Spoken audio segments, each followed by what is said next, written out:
Saudações, amantes da leitura! Meu nome é Aline e esse é o canal Ouvindo um Bom Livro.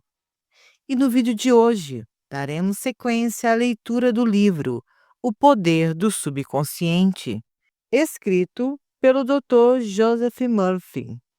Vamos analisar juntos o quinto capítulo. Tenha uma boa leitura. Vamos começar? Capítulo número 5. Curas mentais em tempos modernos. O que é que cura? Onde se localiza o poder curador e de que modo ele pode ser posto em prática? Essas perguntas vitais interessam profundamente a todos nós. E a todas, a resposta é sempre a mesma. Esse poder situa-se na mente subconsciente de todas as pessoas. E o processo curador é deflagrado por uma mudança de atitude mental da parte do doente. Nenhum praticante de ciência mental ou religiosa, psicólogo, psiquiatra ou médico jamais curou alguém. Diz um velho ditado: o médico trata e Deus cura a ferida. O psicólogo ou psiquiatra provocam uma mudança eficaz, removendo os bloqueios mentais do paciente, de modo que o princípio curativo possa ser liberado, restabelecendo-lhe a saúde. De idêntica maneira, o cirurgião remove o bloqueio físico, permitindo que correntes curadoras funcionem normalmente. Nenhum médico, cirurgião ou praticante de ciência mental pode legitimamente alegar que curou o paciente. O processo curador, que é sempre o mesmo, pode receber numerosos nomes: natureza, vida, Deus, inteligência criadora, mas, na realidade, essas são apenas maneiras diferentes de denominar o poder do subconsciente. Conforme ressaltamos, podemos fazer uso de vários métodos diferentes para eliminar os bloqueios mentais, emocionais e físicos que impedem o fluxo do princípio vital curador existente em todos nós. Esse princípio, residente na mente subconsciente, se dirigido de forma correta pela própria pessoa ou por outrem, pode curar e curará mente e corpo de todas as doenças. O princípio existe em todas as pessoas, quaisquer que sejam seus credos, cores ou raças. Não temos que pertencer a uma dada igreja para utilizar e participar do processo curador. O subconsciente cicatriza a queimadura ou o corte de nossa mão, mesmo que sejamos ateus ou agnósticos. A cura mental moderna baseia-se na verdade irrefutável de que a inteligência infinita e o poder da mente subconsciente reagem segundo a fé do indivíduo. Praticantes da mente mental ou pastores seguem a injunção bíblica, isto é, entram em seu reservado e fecham a porta, o que significa que silenciam a mente, relaxam, soltam-se e pensam na presença curadora infinita neles residente. Fecham a porta da mente a todas as distrações externas, bem como a qualquer tipo de interrupção. E em seguida, tranquilamente, sabendo o que fazem, transferem o pedido ou desejo à sua mente subconsciente, sabendo que a inteligência nela existente atenderá de acordo com as necessidades específicas do paciente. A coisa mais maravilhosa a saber é o seguinte: imagine o fim desejado e lhe sinta a realidade. Em seguida, o princípio vital infinito responderá à sua decisão e o pedido conscientes. Esse, aliás, é o sentido do texto. Acredita que recebeste e receberá. E é isso que faz o cientista mental moderno quando pratica a terapia da prece. Um único processo de cura. Um único e universal processo curativo opera por meio de tudo que tem na vida. Esse princípio de vida opera nos reinos animal, vegetal e mineral, sob a forma de instinto e lei da vida. Uma vez que seres humanos têm consciência dele, podemos dirigi-lo conscientemente para nos beneficiarmos de um incontável número de maneiras. São muitos e diferentes os enfoques, técnicas e métodos de uso do poder universal, mas só há um único processo de cura, que é a fé. Ou seja, segundo a tua fé, assim será feito a ti. A lei da crença. Todas as religiões do mundo representam formas de crenças, que são explicadas de muitas maneiras. A lei da vida é a crença. O que é que acreditamos sobre nós mesmos, a vida e o universo? A ti se faz aquilo em que acreditas.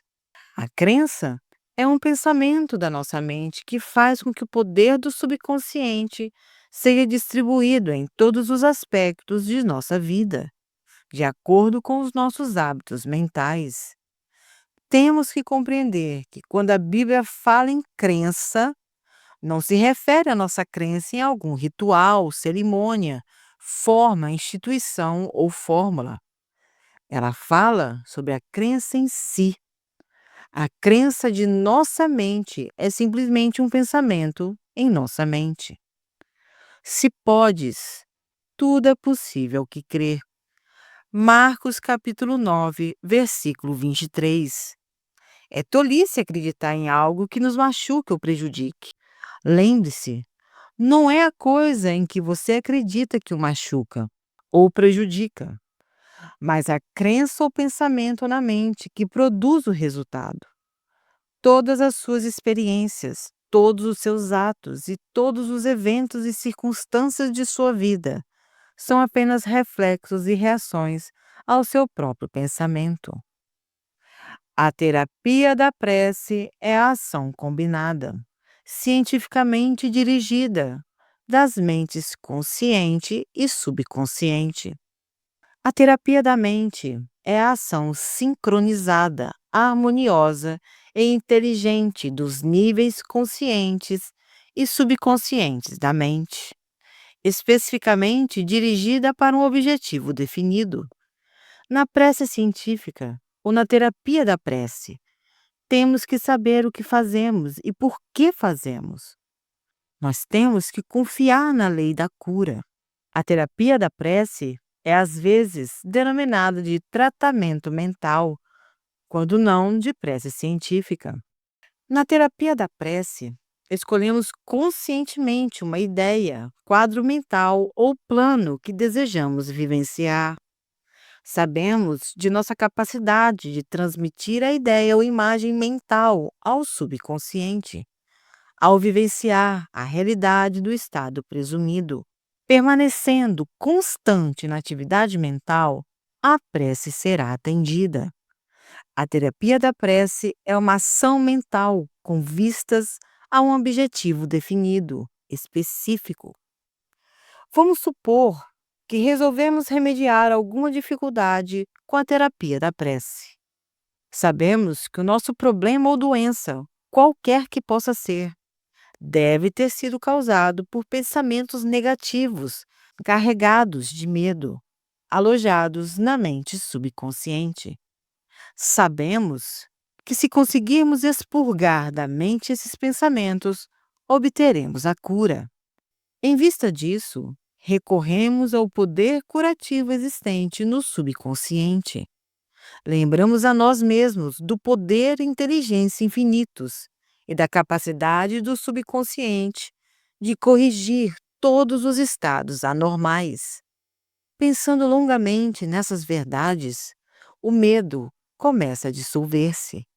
A recordação dessas verdades combate e, finalmente, derrota as crenças errôneas. Nós damos graça pela cura, que sabemos que virá.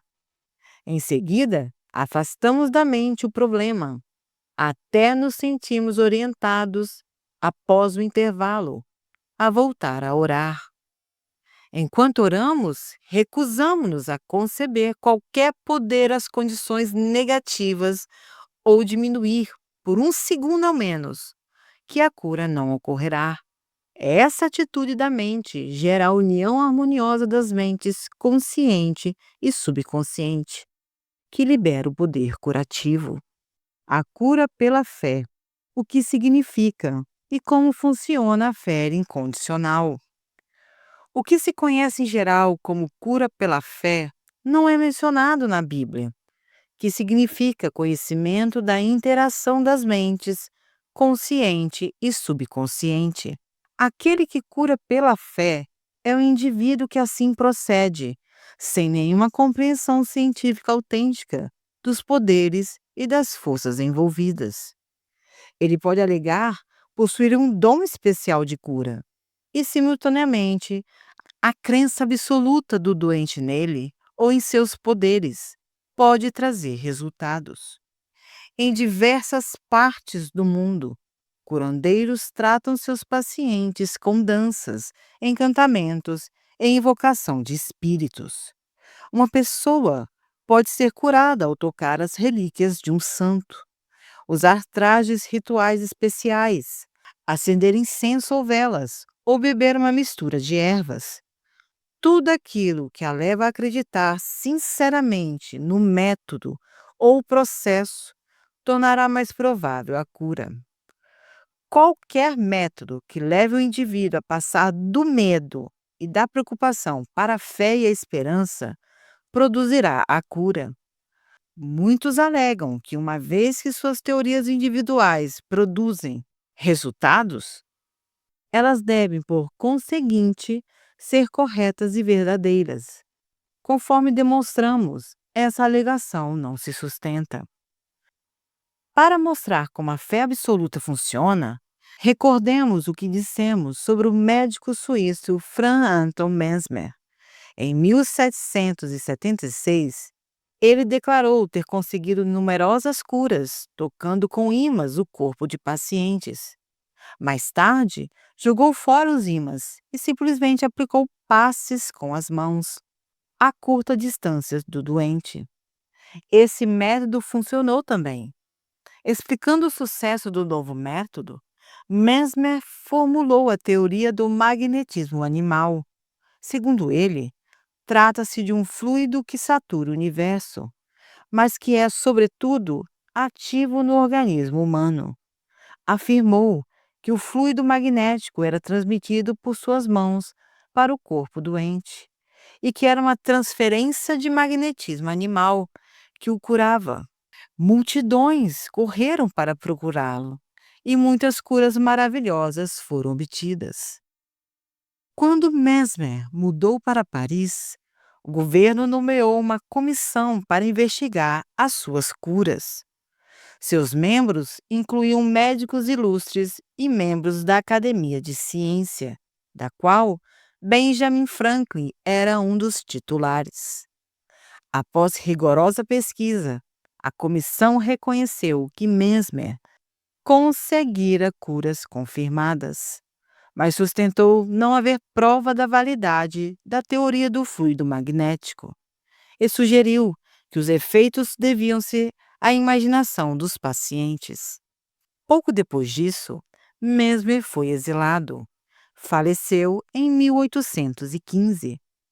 Pouco depois dessa data, o Dr. James Bride, de Manchester, Inglaterra, resolveu provar que o fluido magnético nada tinha a ver com as curas do Dr. Mesmer.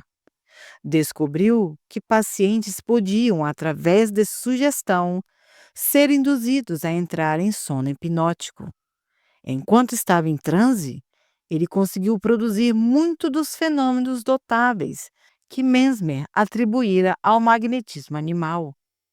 É evidente que todas as curas foram, sem a menor dúvida, causadas pela imaginação ativa do paciente, juntamente com a sugestão poderosa de saúde transmitida à mente subconsciente.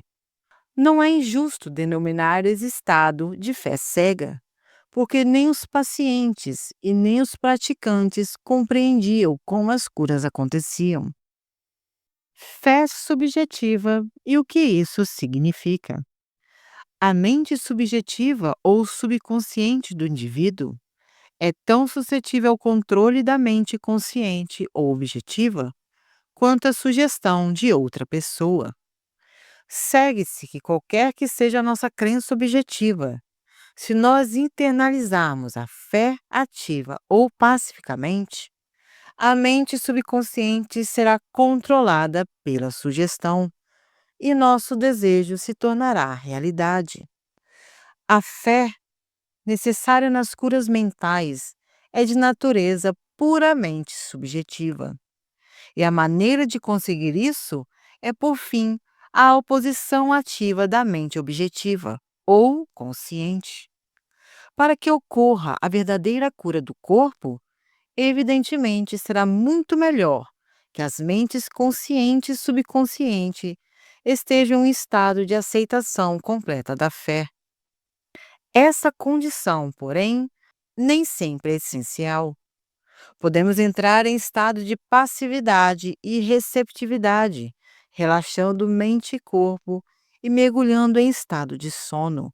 Nesse estado de modorra, o estado de passividade em que nos encontramos nos torna receptiva às gravações da mente subjetiva. Certa vez, uma pessoa me perguntou: como foi que eu fiquei curado com o pastor fulano de tal? Pois quando ele me disse que não há tal doença e que a matéria não existe, eu não acreditei em nenhuma única palavra do que ele disse. Achei que ele estava insultando a minha inteligência. E ainda assim eu fui curado. Como isso pôde acontecer? E a explicação é simples. Ele foi acalmado com palavras tranquilizadoras, instruído a entrar em um estado de absoluta passividade e a nada dizer e nem pensar por algum tempo. O pastor tornou-se também passivo e, de forma tranquila, calma e insistente, durante meia hora, disse a esse homem que ele iria ter saúde perfeita, paz, harmonia e completude. Ao fim de meia hora, o homem sentiu um imenso alívio e recuperou a saúde. É fácil compreender que a fé subjetiva dessa pessoa tornou-se realidade devido à sua passividade sob o tratamento e às sugestões de saúde perfeita que foram transmitidas à sua mente subconsciente. As duas mentes subjetivas estavam, naquele momento, em estado de comunhão. Se o paciente tivesse permitido que aflorassem dúvidas sobre o poder do curandeiro e a validade da teoria em que ele se baseava, essas reservas teriam atuado como autossugestão antagônica. As sugestões do pastor teriam sido fortemente prejudicadas, ou mesmo inteiramente anuladas. No estado sonolento de Modorra, contudo, a resistência da mente consciente foi reduzida ao mínimo. A mente subconsciente do paciente tornou-se receptiva às sugestões do pastor e desempenhou suas funções de acordo com as sugestões recebidas. Disso se seguindo a cura. Significado do tratamento à distância. Suponhamos que, enquanto mora em Los Angeles, você recebeu a notícia de que sua mãe, que reside em Nova York, está gravemente doente. Seu primeiro impulso é deixar casa e trabalho e correr para ela. Mas e se isso não fosse possível? Você renunciaria a qualquer esperança de emprestar a força de sua fé ao processo de recuperação dela? Não, conquanto não possa estar fisicamente presente. Suas preces ainda assim a ela chegariam. E é o Pai interno que faz a obra. Só há uma única mente criadora. A lei criadora da mente está à sua disposição. O que você tem a fazer é induzir a vivência interior de saúde e harmonia em sua mente. E a resposta será automática.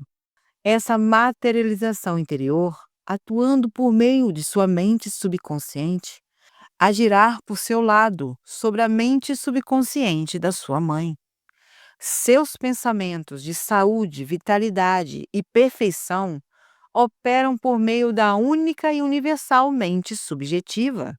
Isso põe em movimento uma lei do aspecto subjetivo da vida, que se manifesta pelo corpo de sua mãe como cura.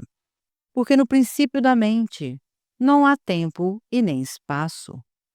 A mesma mente opera por intermédio de sua mãe e de você, onde quer que vocês possam estar.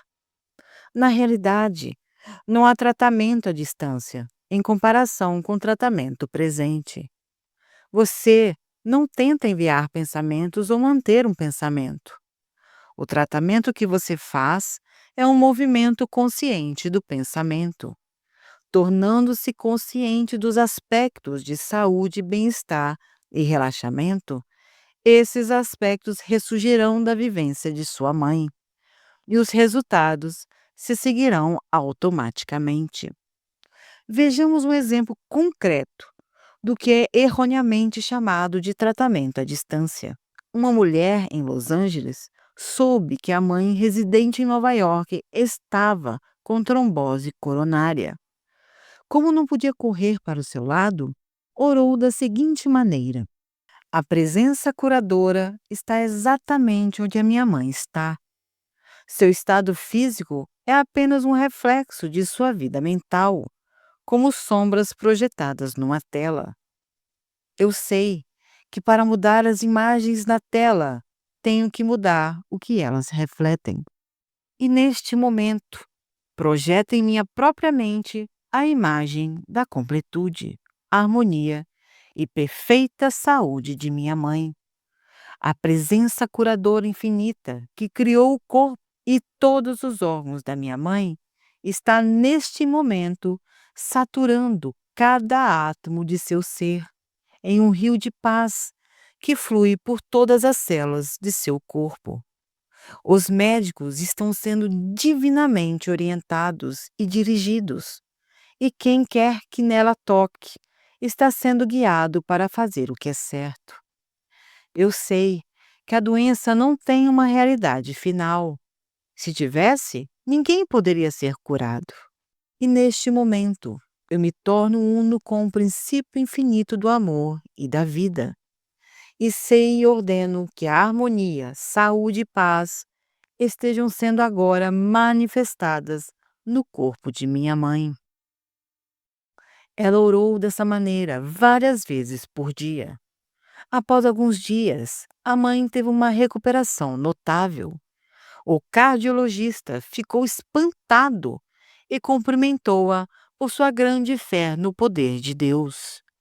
A conclusão que se formou na mente da filha e que foi aceita com fé perfeita pôs em movimento a energia criativa existente na mente subconsciente universal, que se manifestou no corpo da mãe como saúde e harmonia perfeitas.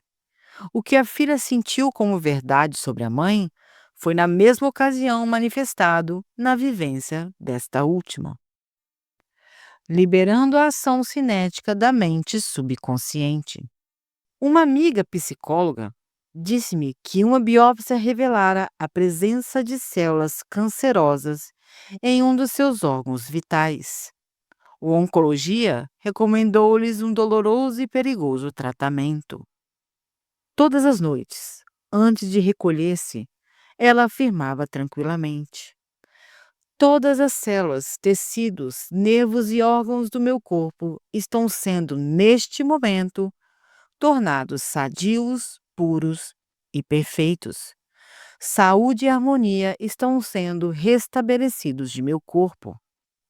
Em um mês, ela teve a cura completa. Exames subsequentes revelaram que não havia mais células cancerosas no corpo.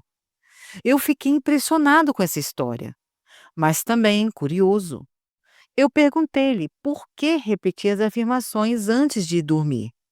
Respondeu ela: uma vez que seja posta em movimento em certa direção, a ação cinética da mente subconsciente continua durante o sono. Esse é o motivo da importância fundamental de dar à mente subconsciente alguma coisa benéfica em que trabalhar quando caímos na sonolência que precede o sono? A resposta dela foi muito sábia. Notem também que, ao pensar em harmonia e perfeita saúde, ela nunca se referia pelo nome à sua doença. É altamente recomendável que deixe de falar de suas doenças ou lhe dar um nome, especialmente nas horas que precedem o sono. A única seiva de onde elas retiram vida é a atenção e o medo que elas despertam em você. Tal como a psicóloga mencionada, torne-se um cirurgião mental. Dessa maneira, os seus problemas serão extirpados da mesma forma que ramos mortos são cortados de uma árvore. Por outro lado, se você viver falando de suas dores e sintomas, conversando sobre eles, acaba lhes concedendo poder. Você inibe a ação cinética que libera o poder curativo e a energia da mente subconsciente. Além disso, de acordo com a lei de sua própria mente, o que você imagina tende a assumir forma, como a coisa que eu mais temia. Sature a sua mente com grandes verdades da vida e caminha para a frente, iluminado pela luz do amor. Atitudes que promovem a saúde. Número 1. Descubra o que cura. Compreenda que instruções corretas dadas à mente subconsciente curarão a sua mente e o seu corpo. Número 2. Formule um plano definido para passar ao subconsciente os seus pedidos ou desejos. Número 3. Imagine o fim desejado e sinta-lhe a realidade. Persista e obterá os resultados. Número 4. Chegue a uma conclusão sobre o que é a crença. Saiba que crença é um pensamento em sua mente e que aquilo que você pensa, você cria. Número 5. É tolice acreditar em doença ou em qualquer coisa que o machuque ou prejudique. Acredite em saúde perfeita, prosperidade, paz, riqueza e orientação divina. Número 6. Os pensamentos nobres e grandiosos que você habitualmente alimenta transformam-se em grandes atos. Número 7. Aplique em sua vida o poder da terapia pela prece. Escolha um plano, ideia ou quadro mental. Una-se a mente emocionalmente a essa ideia. Permanecendo constante em atitude mental, a prece será atendida. Número 8. Lembre-se sempre: se quer ter o poder de curar, pode tê-lo por meio da fé, o que significa saber como funcionam as mentes consciente e subconsciente. A fé vem com a compreensão. Número 9. A fé absoluta significa que o indivíduo pode obter resultados de cura sem nenhum conhecimento dos poderes e forças em jogo. E número 10. Aprenda a orar pelas pessoas amadas que possam estar doentes. Aquiete a mente. Seus pensamentos de saúde, vitalidade e perfeição, operando através da mente subjetiva universal, serão sentidos e se tornarão manifestos na mente das pessoas que amam. Bem, meus amigos, termina aqui o 5º capítulo do livro O Poder do Subconsciente, escrito pelo Dr. Joseph Murphy. E se você gostou desse vídeo, se inscreva nesse canal, curta, compartilha com seus amigos e familiares, para que mais pessoas possam ouvir um bom livro. E se você quiser adquirir essa obra-prima de Joseph Murphy e outros livros best-selling desse grande autor, deixarei os links abaixo na descrição desse vídeo. E no mais, muito obrigada. Fiquem com Deus e até a próxima. Beijos!